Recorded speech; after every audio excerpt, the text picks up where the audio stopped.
Yo le decía que ayer, cada tanto, Mendoza es noticia nacional por distintas cuestiones. Hace poquito fue noticia nacional por los mecheros de Miami. Claro. Nos hizo quedar mal.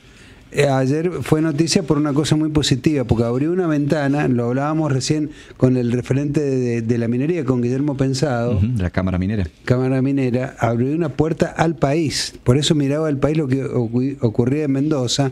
Y yo les decía algo. El gobernador, Alfredo Cornejo, en su segundo mandato, desde que llegó al gobierno, tuvo el impulso certero y apuntó en una dirección, entre otras, ¿no? Pero digo, le puso mucha fuerza y trabajo con todo su equipo a desarrollar la minería. Viajes a todos lados, los hemos ido dando cuenta. ¿Vos te acordás, Pablo? Canadá, Australia, en varias ocasiones, Australia, sí, Londres recientemente. Tema que yo creo que recibió también, porque ante lo explícito del gobernador, recibió el aval en octubre, porque incluso el gobernador y el presidente van en la misma línea en este sentido. Por eso es importante saber, y además de todo esto de la minería, ha estado el gobernador representando, fíjense qué importante, a los gobernadores en el Consejo de Mayo. Son Tal dos cual, cosas para hablar con el gobernador, que lo tenemos en línea. Gobernador, buen día. ¿Cómo están? ¿Qué tal? Hola Andrés, hola a todos. Buen día. Buen día. Buenos días. Buen día. ¿Qué decía la gente a nivel país, ahí en el Consejo y todo, respecto de lo que sucedió en Mendoza, gobernador?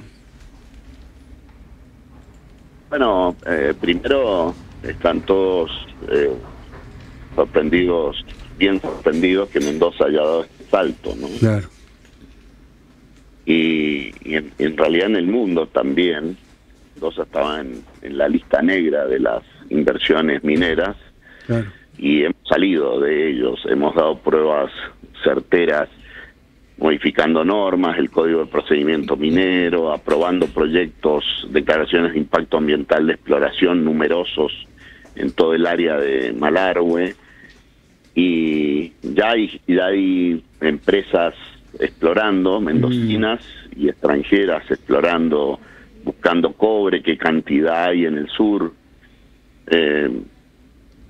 Y ahora bueno, sin duda alguna, este es un proyecto muy emblemático, es el de Uspallata, el de San Jorge Cobre Mendocino, que es de explotación, que probablemente esté en explotación y que esté sacando cobre propiamente dicho en el 2027-2028, si se cumplen con los planes presentados, con el método de extracción propuesto y demás. Es probable que sea el primer cobre mendocino en un contexto de altísima demanda de cobre en el mundo, ¿no? La electromovilidad, este proyecto que tiene el mundo de cambiar los fósiles para el 2050 por autos móviles, transporte móviles, incluso se proyecta aviones con electromovilidad. Requieren minerales críticos, entre ellos el cobre, ¿no? Con lo cual va a haber una demanda inmensa de cobre, el precio del cobre va a estar alto, va a estar competitivo, y no hay muchos lugares de cobre en cantidad como lo hay en la cordillera de los Andes y en otros lugares también, ¿no? Pero como lo hay acá, ¿no? Gobernador, Mendoza hace rato que viene tratando de dar este paso, que ayer realmente se abrió la ventana. Yo recuerdo cuando Julio Cobos viajó también y viajaba a Canadá, a otros lugares, a vender la minería, después quedó en nada. Rodi Suárez directamente logró una bala acá de fuerzas políticas, pero la Pueblada después lo hizo retroceder. Más allá de las gestiones personales de cada uno de ustedes como gobernadores, ¿qué cambió en el contexto general? Porque hay otro país también, otro presidente, otro clima, otra. ¿Qué cambió? Todo ha contribuido, Primero hay una demanda de minerales críticos mucho más fuerte que la que había hace 10, 15 años atrás. Hay precio garantizado por mucho tiempo. Ustedes dimensionen que lo que se ha extraído de cobre, el cobre hoy se usa para muchas cosas, pero básicamente son semiconductores. El cobre que se ha extraído en el mundo es el 10% en la historia de la humanidad, es el 10% de lo que se necesita en los próximos 30 años. O sea, imagínense la demanda de cobre que hay, o sea, para cambiar todos los autos a eléctricos, bueno, para hacer muchos cambios que van a mejorar el ambiente, que van a mitigar los perjuicios del ambiente y demás, se necesita cambiar la matriz energética, ¿no? Y el cobre es clave para eso. Entonces, eso es un cambio sustantivo. Los nuevos descubrimientos, otros minerales críticos que se han descubierto, eso es un cambio tecnológico. Hay un cambio tecnológico de cómo extraer también el mineral, y eso es un cambio. Pero la verdad es que lo que cambió en Mendoza es que hay vocación política de tomar decisiones que no lo va a ver el propio gobierno. Que Mendoza no tenga reelección no incentiva a los gobiernos o a los gobernadores a hacer cosas de mediano o de largo plazo. Claro. Y acá se tomó la decisión de cruzar esa barrera. No importa que no lo vea yo, pero que el tema avance, o que los beneficios no se vean durante mi gestión, pero que el tema avance. Eso creo que también es un cambio. Sí, política de Estado. Y después Estado, hay una ventana de oportunidades pro inversión, porque acá se habla mucho de otras provincias que hicieron minerales. La verdad, la Argentina no es minera. Imagínense que la Argentina ha exportado hasta hace 2 años atrás 3.000 millones de dólares en minería. Este año va a terminar 2025 en 4.500, creo, millones de dólares. Y en Chile, no tengo la cifra actualizada, pero solo en cobre creo que ha exportado 50.000 millones de dólares. Más de 10 veces, ¿no?, que nosotros, claro. Miren el nivel de diferencia que hay. Tiene la misma cordillera que Mendoza, que San Juan, que Catamarca. La Argentina no ha estado haciendo minería por condiciones macroeconómicas. De hecho, el primer cobre argentino va a ser el mendocino, no va a ser ni el sanjuanino, ni va a ser catamarqueño. Por más que tienen proyectos de cobre más grandes que Mendoza. Claro, mucho más grandes, sí. Mucho más grandes que Mendoza, pero no van a sacar cobre antes que Mendoza. Porque las condiciones macroeconómicas no han hecho que las inversiones vengan. La minería requiere inversiones de dimensiones de 4.500 millones de dólares, 5.000 millones de dólares, 3.000 millones de dólares de inversión en un corto plazo, ¿no? Y nadie entierra ese dinero sin seguridad jurídica en la macro Argentina. O sea, no ha habido minería en Argentina sólida, ¿no? Gobernador, buen día. Y creo que eso ha contribuido Milei también, ¿no? Por eso. Y de alguna forma Macri también, cuando inició esta conversación, ¿no?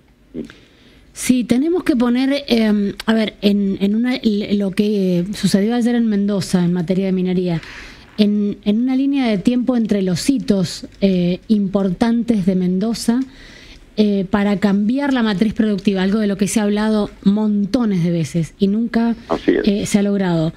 Pero no se ha hecho. Exacto. ¿A dónde lo podríamos comparar? Yo pienso, por ejemplo, no sé, a principios de los 2000, cuando Mendoza se empezó a poner en el mapa internacional de la vitivinicultura de alta calidad. Y de ahí para acá, no recuerdo que haya marcado un hito Mendoza en este sentido. Bueno, así es. Lamentablemente, yo siempre que me piden que evalúe la historia económica o la historia política económica de Mendoza, siempre lo pongo en el contexto de cuánto influyó la macro, ¿no? Y todos vamos a ver que es un proceso, pero que alguien tomó la decisión, ¿no es cierto? En algún momento se privatizó Giol y y se vendieron empresas que se habían estatizado por quiebras de la vitivinicultura. Y eso fue una decisión. En algún momento posterior, eso fue en la década del 80, principio del 90, en la convertibilidad en la década del 90 se reconvirtieron algunas bodegas emblemáticas de Mendoza que trajeron tecnología avanzada y empezaron a buscar vinos de alta gama y a segmentar sus productos. Voy a nombrar algunas, pero voy a caer en propaganda, pero qué sé yo, Catena, que hoy es un triunfador en el mundo, ¿no? Sí. Es decir, y así sucesivamente. Fueron procesos. Y en la década esta es la del turismo alrededor del vino, ¿no? Que son los últimos 8 años, diría yo, 7, 8, 9 años, ¿no? Del vino, y detrás del vino vino la gastronomía, y se fueron encadenando. Yo creo que con la minería metalífera va a pasar eso, y hemos dado esa puntada inicial. Se van a ir dando procesos, y así fue con el petróleo, ¿no? Mendoza es el segundo productor de petróleo y por eso se pone la segunda destilería del país en Mendoza, ¿no? Y se fue encadenando, cambió el petróleo, que del 2010 en adelante ha ido al no convencional porque es más barato a su extracción. Y eso ha perjudicado a Mendoza, que es una provincia que tenía mucho eslabonamiento con su destilería, pero el petróleo convencional. Claro. Entonces todo hay que ponerlo en su contexto. Ahora, tomar la decisión contra cultura en un momento es lo valorable. Quien privatizó Giol en su momento, que fue el Pino Bordón, o empezó ese proceso, bueno, tuvo una visión, luego se fueron dando otras cosas, ¿no? Quien inició el petróleo en su momento tuvo la visión, y Mendoza ha vivido de esas actividades. Hoy le cuesta vivir solo de esas actividades, ¿no? Claro. Bueno, con la minería creo que es lo mismo. Gobernador, buen día. Usted, además de esto, porque yo le preguntaría qué viene ahora, ¿no? Vienen muchos proyectos, particularmente de Malargüe y demás, que es lo que hemos ido conociendo, pero usted se animó a plantear que Mendoza fuera una especie de hub financiero para que lleguen inversiones.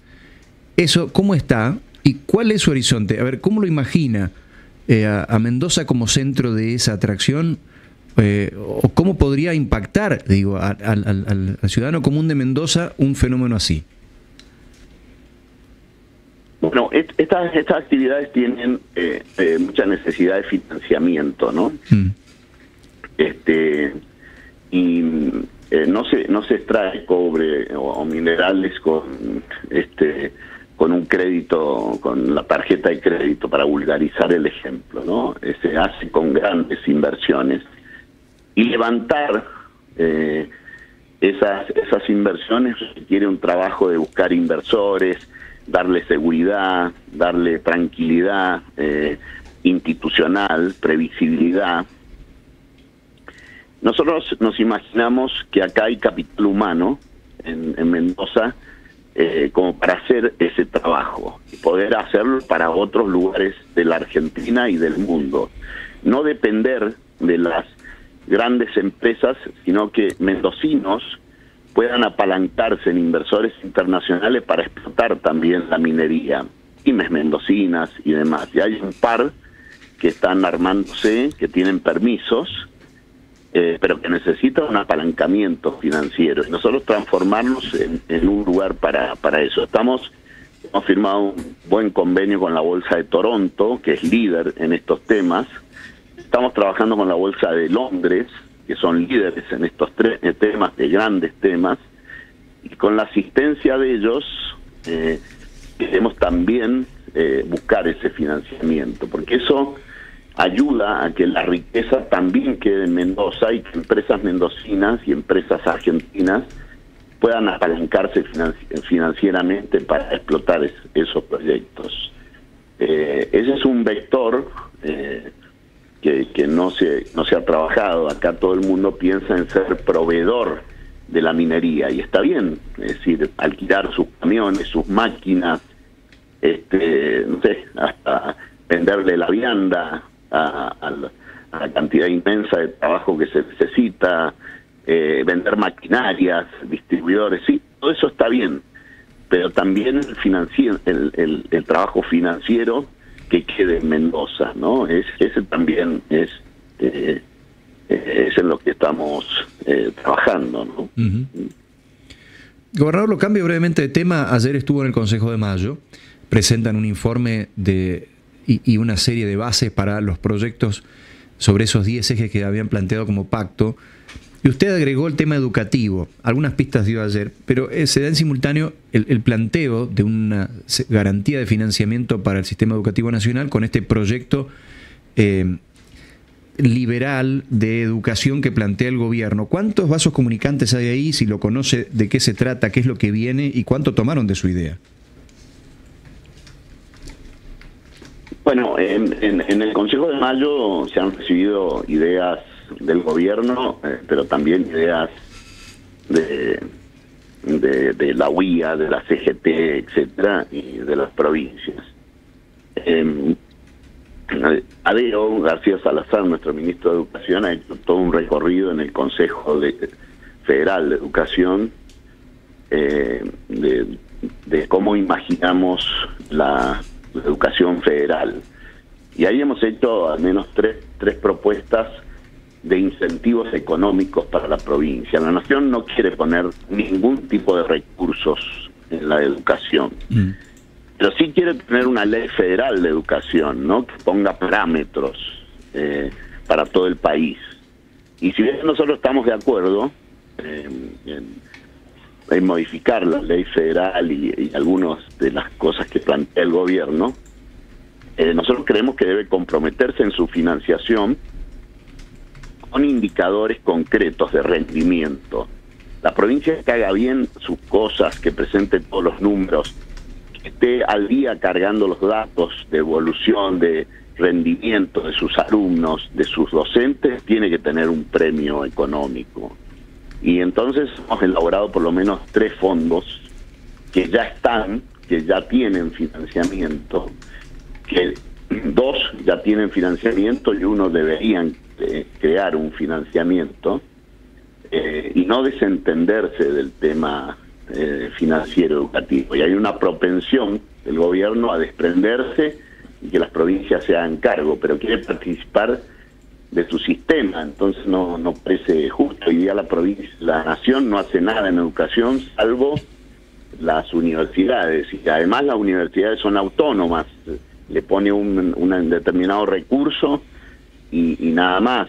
La educación hoy día está en la cabeza de las provincias, ¿no? Claro. Que también hemos hecho propuestas. Pero hay algún todavía no han sido tomadas en el proyecto de ley. Aspiramos a tratar de que en el Congreso se incorporen, ¿no?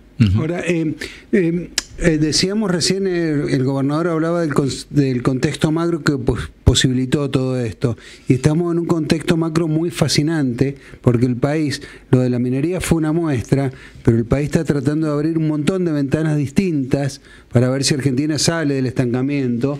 Sarita hablaba de proyectos muy grandes que están ustedes, cuando digo ustedes, los que conducen al país manejando esto, gobernador: la inviolabilidad de la propiedad privada, el equilibrio fiscal, la reforma tributaria, explotación de recursos naturales, reforma laboral, etcétera.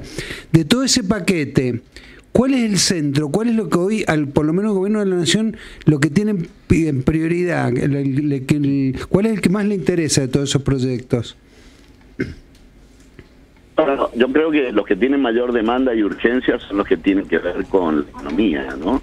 Porque si bien el gobierno ha cambiado el paradigma económico con el que veníamos manejándonos, y hoy ya se tiene un logro que es que baje la inflación. Sí. La economía sigue estando mal, ¿no? O sea, sigue habiendo problemas de falta de inversión, no hay un incremento del consumo, está muy estancado el consumo, y hay un estancamiento del empleo, ¿no? Y la Argentina tiene tres objetivos que cualquier gobierno serio tiene que encarar, es decir, incrementar el empleo, incrementar la inversión, incrementar las exportaciones. Y hoy las tres cosas esas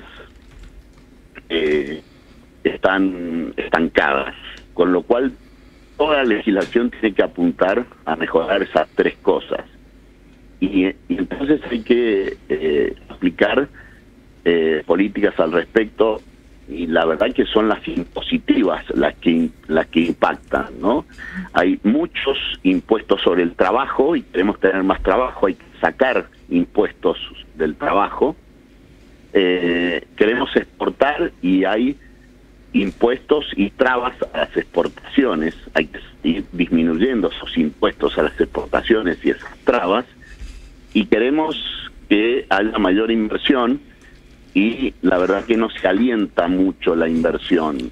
Algunos estamos haciendo cosas, programas en las provincias, pero la verdad que los impuestos provinciales, sacarle impuestos provinciales a algunos proyectos tampoco es un gran aliciente, no mueven la aguja de la ecuación de la inversión de los proyectos. Sí. Entonces, creo que la prioridad está en lo fiscal, en la coparticipación, en todos los proyectos que sean en el empleo, en la modernización laboral, en todos los proyectos que contribuyan a que la Argentina crezca, y por lo tanto crezcan provincias con sector privado pujante como es Mendoza, ¿no? Gobernador, hablando justamente de los impuestos, la Nación ha hecho mucho hincapié en el tema de que las provincias también compitan entre sí bajando algún impuesto, se pone mucho la mira en ingresos brutos para atraer inversiones, digo, ¿no? ¿Cómo está Mendoza al respecto? Estoy de acuerdo, pero el gobierno omite cosas, ¿no? Las provincias tienen impuestos regresivos, como sellos y ingresos brutos. Mendoza viene sistemáticamente bajando los dos. De hecho, sellos va a estar eliminado en el 2030, ese es el umbral que no hemos trazado, todos los meses lo estamos bajando. Hemos sacado sellos, el impuesto automotor, a los alquileres en este último presupuesto 2025, ya se está aplicando. Ingresos brutos hemos bajado un promedio de 3,6 a 3 en promedio.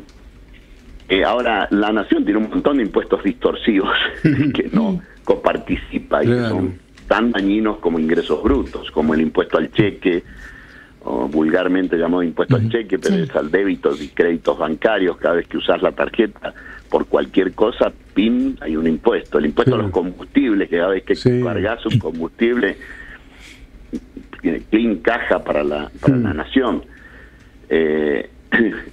Y sin embargo no atina ni a bajarlo ni a distribuirlos, ¿no? Con lo cual una reforma fiscal debe ser integral. Y por último, en lo atinente a las provincias para que compitan, yo he apoyado el super IVA, pero hay 9 provincias que somos superavitarias, pero las otras 16, 15 o 14 no lo son. Y entonces la Nación lo que tiene que cambiar es literalmente la ley de coparticipación, que de las 10 reformas del Pacto de Mayo, la previsional y la de coparticipación quedaron afuera, porque no es justo que provincias como Mendoza reciba lo mismo que Santiago del Estero o San Luis, con mucho menos población, las dos, incluso La Pampa, Santiago del Estero, San Luis, reciben más que Mendoza o igual que Mendoza, con menos coparticipación, y se pueden dar lujos, viven de los impuestos nacionales. Entonces eso no es justo. Y lo que le toca a Mendoza también le toca a la provincia de Buenos Aires o a Santa Fe per cápita, ¿no? Es decir, y eso hemos sido muy perjudicados. Entonces, una reforma fiscal impositiva debe incluir una reforma de la coparticipación para que las provincias compitan por bajar sus impuestos, pero que tengan incentivos reales, no como ahora, que hay provincias que no tienen ningún incentivo, como Formosa, recibe el 90% de recursos nacionales. ¿Qué le importa tener sector privado? ¿Qué le importa ingresos brutos? Vive de la nación, ¿no? Claro. Gobernador, la última, a ver si... el gobernador ha dicho, no siempre hay que estar tirándole la manga a la nación cuando hay que apoyar un proyecto, lo ha planteado, lo voy a citar para la pregunta. Así es. Pero aún así, pasaron 20 gobernadores con Santilli, con Adorni, y todos se llevaron algo, que le compensan deudas o alguna obra, algo se llevaron. ¿Querés saber qué trae para acá? Y claro, porque no va a desaprovechar... a ver, en esto, Cornejo es muy sagaz. Si se viene con un pan bajo el brazo, claro. ¿Cuál es el pan bajo el brazo? Aparte hay dos representación de los gobernadores, tiene que traer dos panes. Vamos a cobrar el consenso fiscal. Nosotros tenemos una mala suerte de buen alumno. Claro. Ustedes saben que la mayoría de las provincias, todo eso que ustedes ven como beneficio directo, en realidad las provincias son deudoras de la nación. Claro. Entonces, todos esos convenios que hacen, le dieron tal cosa, compensaron deuda, no es que le dieron un cheque, ¿no? Salvo algún ATN, 3.000 millones, cosas menores, le compensaron deuda. Mendoza es acreedora de la nación. Y la verdad es que yo les he sacado al gobierno de Macri 1.023 millones de dólares. Nadie le ha sacado una cifra así. El resarcimiento. Y un cheque. Y los estamos ejecutando. Y le saqué a Milei la libre disponibilidad de esos 1.023 millones. O sea, no es mala la negociación de este gobernador con la nación. Y ahora le vamos a sacar que el consenso fiscal, que tiene una deuda con todas las provincias y el resto de las provincias las ha canjeado por deudas que las provincias tenían con la nación, yo le voy a sacar un cheque que probablemente lo anuncie Guberman el jueves, que va a estar acá, que nos va a pagar parte del consenso fiscal, son alrededor de 14.000 millones de pesos, es una primera etapa, son como 44.000 de capital. Bien, Gubernan. Ahora, espera, que yo quiero cerrar. No, siga porque... Que nos tire el valor, que nos tire la plata. No, le quiero hacer esta pregunta porque está, por ejemplo, ante una información de que bajaron los derechos de exportación al sector agrícola, que fue muy celebrado, Lucas Yach opina lo siguiente. Quiero saber qué opina Cornejo. Dice Lucas Yach, hay que coparticipar todos los impuestos en la misma proporción. Eso mejoraría los incentivos para bajar impuestos malos, independientemente de su distribución entre nación y provincias. Así es. Exactamente así. Comparto, primero es un gran economista, muy creativo, y vale la pena seguirlo en Twitter. Sí. Por eso. Da mucha información muy buena. Yo comparto 100% eso. La mejor reforma es que participen a las provincias y entonces les exijan a las provincias a bajar impuestos distorsivos, como es ingresos brutos, pero que coparticipen. Por ejemplo, las retenciones al agro, que yo creo que hay que eliminarlas, pero no las coparticipan. Es decir, y es uno de los principales ingresos de la nación. El impuesto a los combustibles tiene una coparticipación muy trucha, o sea, no lo coparticipan y lo pagan los mendocinos todos los días, que el impuesto a débitos y créditos bancarios, y nosotros tenemos un hub financiero para la minería, ese impuesto recaudaría muchísimo en Mendoza, ¿no? Y no lo coparticipan, bueno, y así, ¿no? Muy bien. Bueno, no me dijo el valor del consenso fiscal, de lo que se va a traer mañana. El valor del consenso fiscal es 44.000 millones. Bien, gracias entonces. Nos reveló el pan bajo el brazo que trae Buenos Aires. Gobernador, entendemos que ya está acá, ¿no? Vamos a ir cobrándolo en cuotas, pero lo vamos a cobrar. ¿Se sabe cuál es el primer desembolso de esos 44.000 entonces? 14.000 millones. 14.000. Gobernador, muchas gracias. Sabemos que tiene actividades acá en Mendoza, o sea que está de vuelta. Seguiremos por ello. Gracias y buen día. Así es, un saludo a toda la audiencia. Hasta luego, buen día, Gracias. gobernador. Bueno, hemos hablado de todo lo que le hemos puesto el moño a todo lo que ocurrió ayer en la provincia, Sí. porque aparte del gobernador, yo insisto, está lo de la minería, pero él ha representado a todos los gobernadores en el Consejo de Mayo, donde se están tratando los grandes temas, ¿no? Sí, totalmente. Hablamos de minería, hablamos de educación, hablamos del Consejo de Mayo, de reforma fiscal y tributaria, y por último, lo que trae 44.000 millones de pesos para Mendoza por el consenso fiscal. Hasta las 10 y con Andrés Gabrieli.